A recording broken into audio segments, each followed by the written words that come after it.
Okay, students, I'd like to go over 3 of my favorite watercolor artists with you and how they capture the feeling of a place. All right. Andrew Wyeth is my favorite watercolor artist. He is from 1979 to 2009 and mostly created paintings in Pennsylvania and Maine. Let's take a look at 3 excellent ones.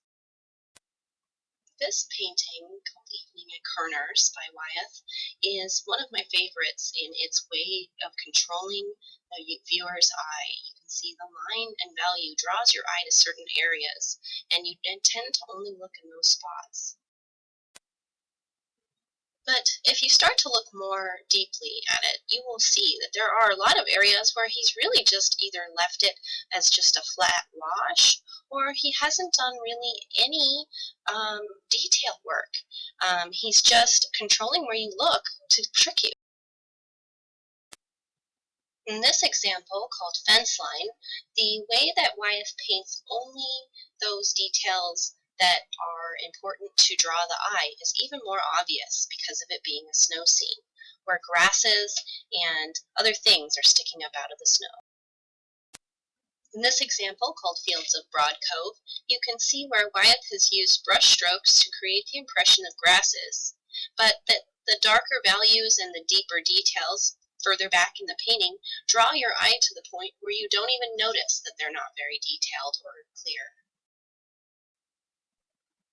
Winslow Homer is another very skilled watercolor artist and famous watercolor artist who's around from 1836 to 1910 and also mostly created paintings in Maine.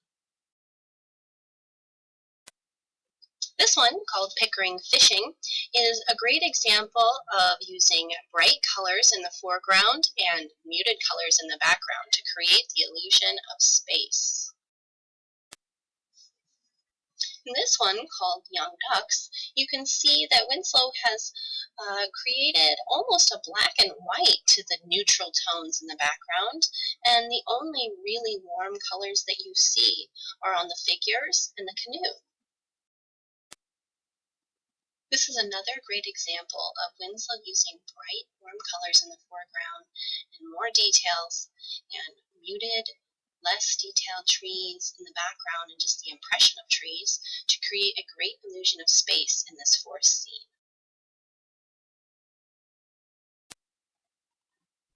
Maud Durland is a contemporary artist, meaning she's currently making paintings, and she lives in Portland, Oregon.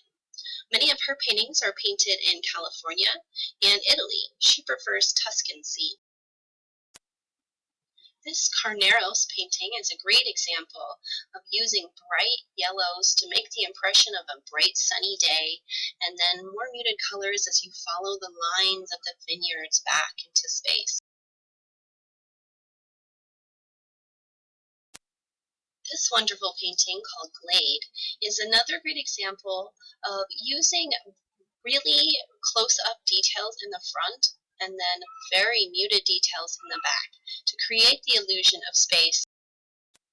In this great painting, called September Afternoon, you can see where movement is created through the brushstrokes, leading your eye back towards the back of the painting, almost as if wind is rushing through the grasses. Also, you can see the way that the colored tones lead you back. You can go to watercolorpainting.com to read more about Andrew Wyeth, Winslow Homer, or Maud Durland, and many other artists that have been profiled there. I highly recommend it. Now that you've learned a bit about some famous watercolor artists, I want you to choose your favorite painting, either from the ones that you've seen in my presentation today, or from your own research, and then write about it in Slack. Use the link to get there. Created using Powtoon.